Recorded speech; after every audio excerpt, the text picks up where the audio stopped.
नमस्कार मैत्रिणी, आज आपण डिंकाचे लाडू बघणार आहे. हिवाळ्यासाठी अतिशय उपयुक्त असे. थंडीच्या दिवसात हे आवर्जून खावेत.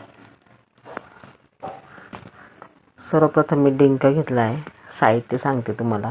डिंक घेतला आहे, गूळ घेतला आहे, खोबरं घेतलं आहे, बदाम घेतले, पिस्ता घेतला आहे, मनुके घेतलेत,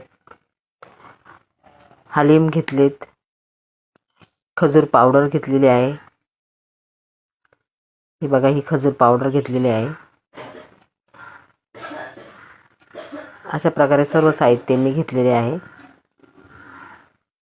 सर्वप्रथम आपण कढई तापवून घ्यायची आहे. त्यात गाईचे तूप टाकायचे आहे. गाईच्या तुपामध्ये छानपैकी आपण डिंक तळून घ्यायचा आहे. अशा प्रकारे आपण डिंक तळून घेत आहे. छान कुरकुरू होईपर्यंत तळून घ्यायचा आहे. हे बघा, माझा सर्व डिंक तळून झालेला आहे. छान असा कुरकुरीत झालेला आहे डिंक तळून. गाईच्या तुपामधून मी तळून घेतलेला आहे डिंक. आता सर्व आपण फ्राय करून घ्यायचे आहेत. हे ड्रायफ्रूट, बदाम करते मी. फ्राय करून घ्यायचे, जरा छानपैकी लालसर भाजून घ्यायचे आहेत. त्याचा छान गुलाबी रंग येईपर्यंत असे मी सगळं गोष्टी भाजून घेत आहे. पिस्ता पण भाजून घेत आहे, मनुके भाजून घेतलेले आहेत, खोबरं किसून ते भाजून घेत आहे. जरा लालसर असा रंग झाला की आपण तो भाजून घ्यायचा आहे. आता खारीक पावडर घेतली आहे, ती पण जरा मी भाजून घेत आहे. थोडंसं त्याचा रंग बदलेपर्यंत भाजून घ्यायचा आहे खारीक पावडर सुद्धा. अशा प्रकारे छान मखाने घेतलेले आहे मी. आपल्याला आवडेल त्या वस्तू आपण टाकू शकतो. हलीम घेतलेले आहे.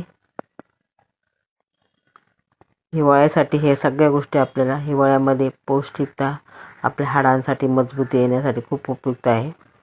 सर्व गोष्टी मी आता मिक्सरमधून बारीक करून घेत आहे. अशा प्रकारे सर्व गोष्टी मिक्सरमधूनच बारीक करून घेतलेल्या आहे मी त्या. हे बघ, सर्व मिश्रण मी बाहेर बारीक करून एकत्र करून घेतलेले आहेत. एका मोठ्या ताटात घेऊन सर्व एकत्र करून घ्यायचे अशा प्रकारे. मग आपण जरा गुळाचा पाक करून घ्यायचा आहे. पाक म्हणजे एक तारी पाक नाही, असं वितळेल अशा प्रकारे गुळाचा पाक करून घेतला आहे. तो थंड झाल्यावर मी मिश्रणात अशा प्रकारे तो ओतलेला आहे. थंड झाल्यावर ओतायचा आहे. सर्व असं मिक्स करून घ्यायचं आहे. एकजीव करून घ्यायचे आहे आणि लाडू वळून घ्यायचे आहे. अशा प्रकारे सुंदर असे लाडू तयार होतात.